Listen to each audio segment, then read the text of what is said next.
This is a very different kind of video. As I explained in my How to Design a Minifigure video a couple weeks ago, I have this little thing called the Nth-Verse, where I make my own designs of superheroes and attribute stories to them. For nearly a year now, I've struggled with trying to figure out exactly how to tell these stories. But then my friend the Octopirate on Instagram suggested a sort of storyboard approach, and I think that works phenomenally. And so, this is my first attempt at that. A storyboard approach to the short story Tony Stark's Call to Action, starring the Nth-Verse Tony Stark, written by me. That's about all you need to know, so let's begin. Tony Stark was, for lack of a better word, sunk. 3 weeks had passed since his press conference, in which he had ceased all weapons production for his father's company. Stark Industries would no longer produce arms that could be used in conflicts around the world. Stark's own experiences wouldn't allow it.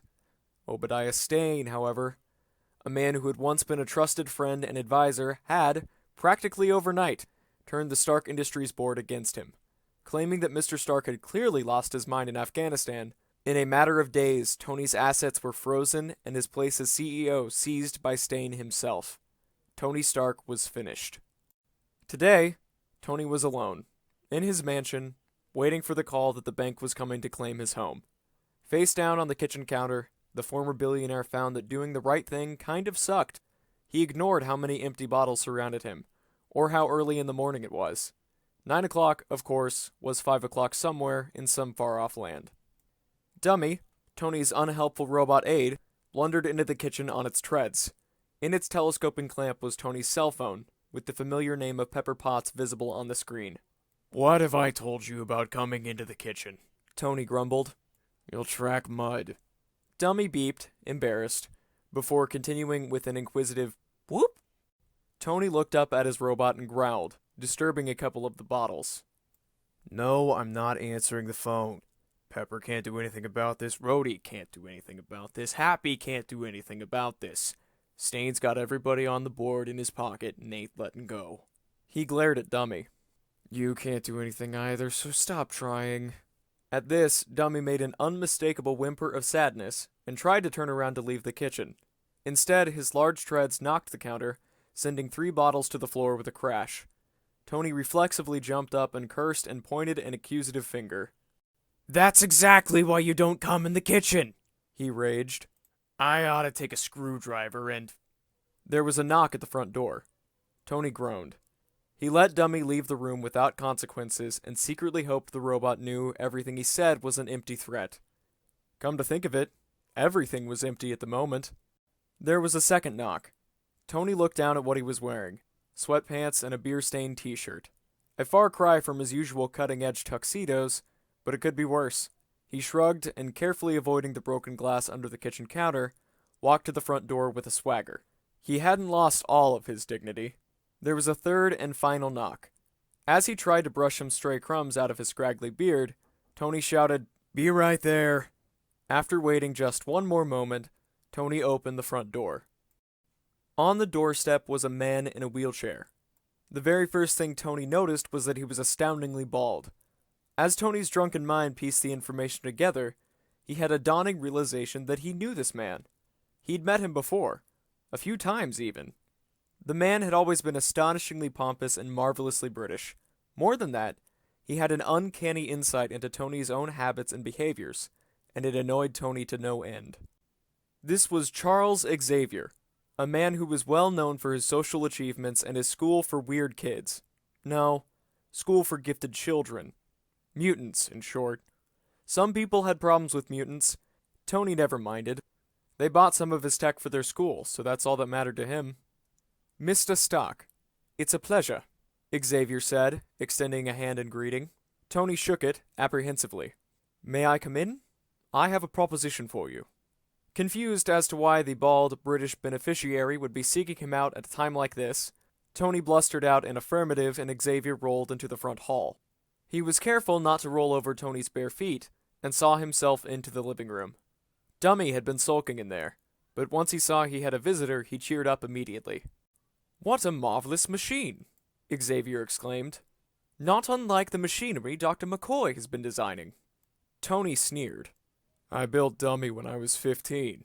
Dr. McCoy is a little behind the times. Xavier gave a funny smile. Funny you should say so. That's almost exactly why I've shown up. A proposition, you said? Tony asked. He turned back to the kitchen. By the way, you want anything to drink? I'm trying to empty the stores before the bank attacks. Xavier shook his head. No, thank you. I wouldn't want to tempt you, my friend. I hope it's not overstepping to say that you might have had too much already. Tony raised an eyebrow, glowered, and chastised, turned back to the living room and sat down on the couch opposite Xavier's chair. Judgmental much? I am a teacher. I look out for the well-being of others' minds, and I dare say that yours is far too brilliant to ruin just yet. Cut to the chase, Xavier. Xavier leaned forward in his chair. Dummy, totally invested in the conversation, leaned his claw forward as well. Tony stayed aloof. Mr. Stark, it pains me to see your current situation. You would not believe how impressed I was to hear of your decision. I am, shall you say, invested in the pursuit of peace, and I applaud your steadfastness. So, to see your own company toss you out like yesterday's garbage was disheartening. And so, I have come with a job offer, you might say. Something to get you back on your feet. At this, Tony did lean forward. Any job offer sounded enticing, even if the professor was asking him to be a lunch lady. Job offer? Xavier nodded. I would like to ask you to build equipment for my school. The world is changing very quickly, technologically at least. In my business, we need to change with it. But I am more of a physicist, and Dr. McCoy is classical in his approach.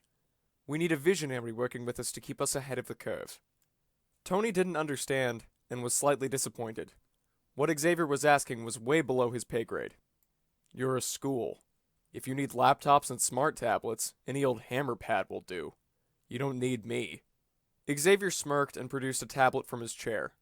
Tony was impressed to see it was branded with the Stark logo.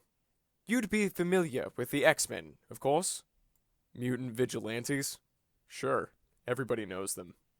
Don't you think it is a coincidence that we share an initial? Tony scoffed.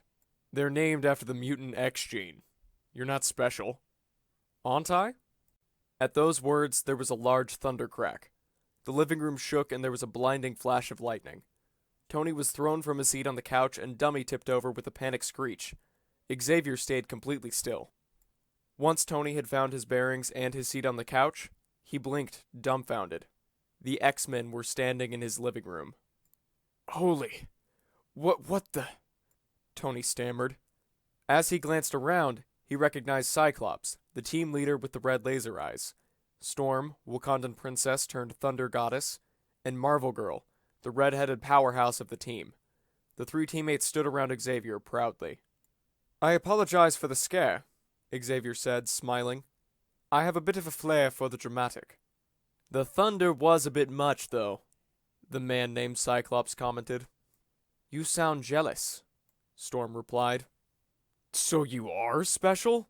Tony gasped. In more ways than one. Xavier pressed his fingers to his temple. They have been with us the whole time.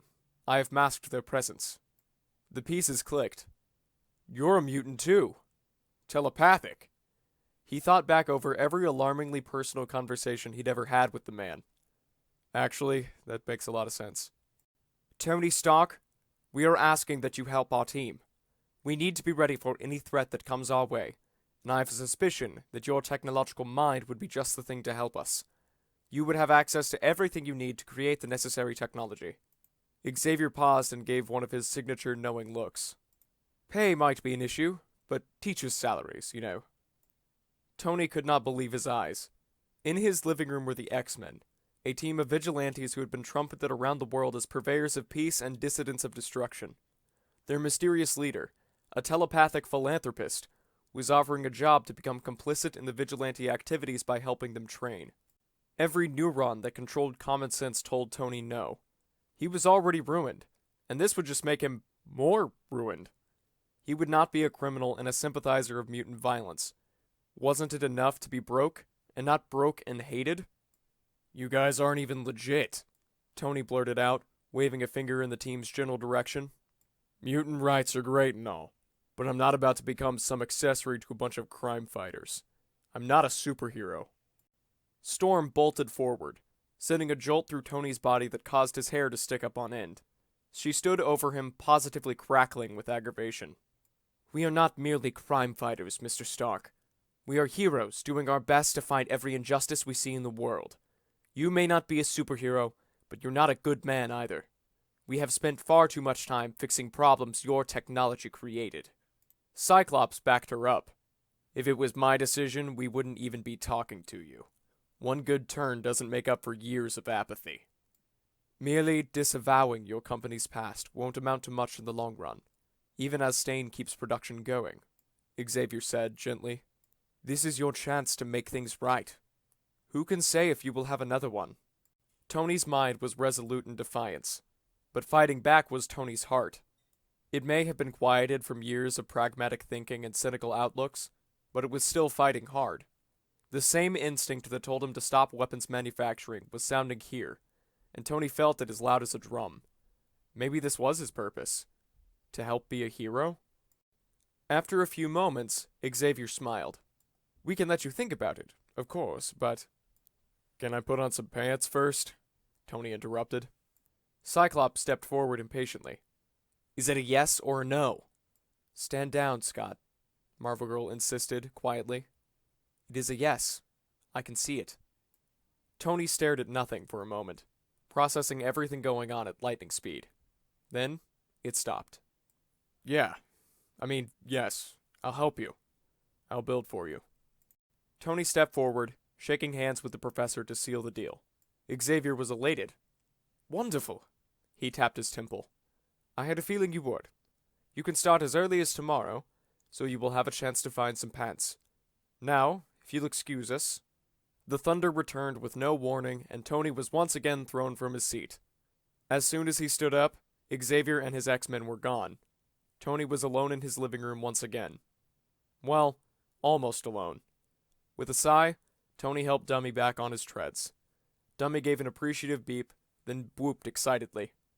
Yeah, you're coming with me, Tony sighed. Don't mess anything up, though. He paused. And call Pepper back. She might appreciate the advance notice.